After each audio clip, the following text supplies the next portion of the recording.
Béatrice Rulle ce matin, 6 minutes avec Frédéric Hall, directeur de NEPSA, organisateur de la fan zone pour la prochaine Coupe du Monde. Bonjour Frédéric Hall. Mais bonjour à tous. Merci d'être sur Radio Lac ce matin. Une pétition a donc été lancée pour demander l'annulation de la fan zone. La question elle est simple, est-ce que vous jetez l'éponge, Frédéric Hall ?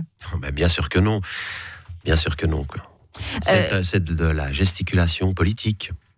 Pour vous, c'est de la gesticulation ou de la manipulation ? C'est peut-être un peu les deux. Ce que je trouve un peu dommage, c'est que l'attribution au Qatar, c'est il y a 10 ans. Et puis nous, le mandat qu'on a signé avec la ville de Genève, c'est il y a 7 ans. Donc ils ont juste, au minimum, 7 ans de retard.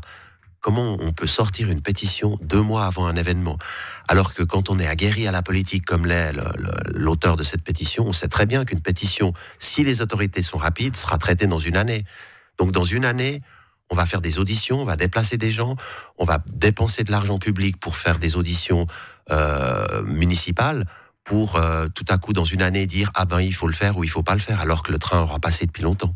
Il reste qu'il y a donc cette pétition en cours, aussi un projet de délibération pour la mise en place d'une campagne de communication rappelant les enjeux humains, sociaux, environnementaux de la Coupe du Monde.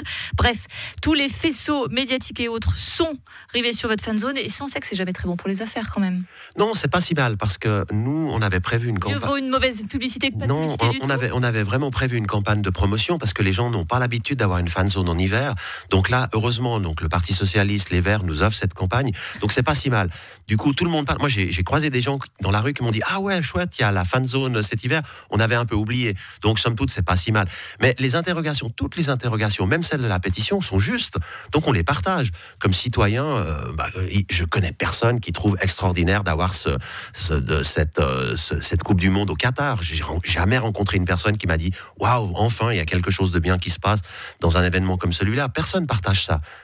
Tout de même, il y a 6500 travailleurs qui sont morts en construisant les stades de ce mondial. Pardon Frédéric Hall, mais est-ce que c'est pas un peu indécent de faire des affaires là-dessus ? Absolument, c'est complètement indécent que la RTS diffuse les matchs de la Coupe du Monde. On devrait absolument boycotter tout ça. Plus aucun match, plus aucune télévision, plus aucune radio, on ne parle plus de ça, quoi. Puis après, on peut aller plus loin dans la problématique. Il y a des tas de, par exemple, des baskets qu'on ne pourrait plus porter parce que est-ce qu'elles sont faites dans des pays qui respectent les droits de l'homme ? Donc, ça ne s'arrête jamais. Donc, oui, on doit être conscient. Le devoir d'informer la population, ce que vous faites, la presse et les politiques, est juste. Donc, je pense que oui, on n'est pas des bisounours. On doit savoir qu'il y a des choses mal qui se passent quand on organise des Jeux Olympiques, un mondial, un Euro. Toutes les grandes manifestations du monde, même les petites, sont faites des fois dans des pays qui ne respectent pas les droits de l'homme, dans des choses abominables qui se passent. Donc, c'est bien de le dire. Mais si on coupe tout pour être parfaitement clean, il n'y a plus rien qui se passe. C'est exactement comme le débat qu'on a sur l'électricité. On pourrait aussi couper tous les spectacles, la revue en premier, le festival anti-gel, on coupe tout parce qu'il y a des grands projecteurs, il y a des lumières, ça coûte beaucoup d'énergie. Est-ce que c'est utile ? Les décorations de Noël, je pense que plus personne n'osera en faire parce qu'on sera vraiment des vilains voyous si on se permet de mettre un sapin de Noël pour égayer un petit peu la ville qui est déjà pas très joyeuse à Genève. Donc ça va être vraiment tristounet. Donc n'oublions quand même pas de nous amuser, mais en nous rappelant qu'effectivement, sur la planète, il y a des choses pas très bien qui se passent. Mais business avant tout. Pas du tout business avant tout, mais la fan zone, c'est 50 entreprises genevoises. 50. Donc, si on veut démolir, par exemple, cette fan zone, il y a 50 entreprises genevoises qui vont perdre des sous. Ça veut dire qui va devoir rembourser cela, quoi. Nous, on fait confiance au Conseil fédéral. C'est un peu comme pendant le Covid, où il y a eu une task force qui était organisée pour la crise. Si le Conseil fédéral nous dit on ne doit pas faire à cause des problématiques énergétiques ou à cause des problématiques des droits de l'homme et autres, il y a un mécanisme de compensation financière qui doit se faire sur toutes les entreprises qui ne pourront plus payer les salaires, etc., etc. Il y a vraiment en cascade. C'est pas juste un amusement pour se dire tiens, on va amuser un petit peu, on va embêter un peu l'organisateur. Il y a beaucoup de monde derrière. Donc potentiellement une task force fan zone, ça on verra, l'avenir nous le dira.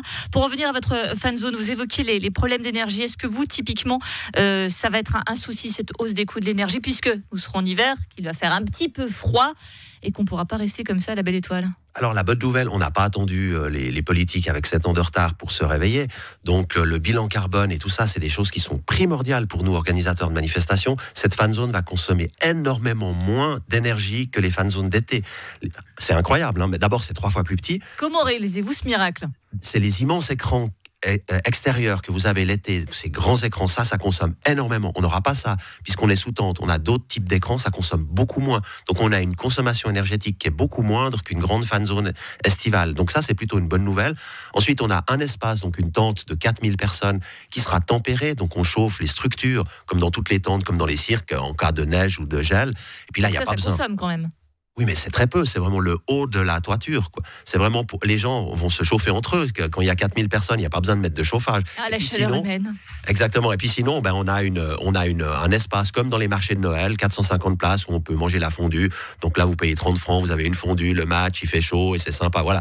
Donc c'est le genre de choses qui se fait un peu partout. Mais oui, ça va moins consommer qu'une fan zone d'été. D'un mot, cette fan zone, elle ouvre le mi-novembre, mi-décembre. Donc le temps de cette Coupe du Monde à plein palais sur donc 2 grandes tentes, vous nous évoquiez ça, et donc 30 francs pour la fondue qu'on ira probablement manger tous ensemble pour les matchs de la Suisse. Et accès gratuit bien sûr à la fan zone. Évidemment, Frédéric Hall, directeur de NEPSA, organisateur de la fan zone pour le mondial de football. Merci beaucoup d'avoir été sur Radio Lac ce matin.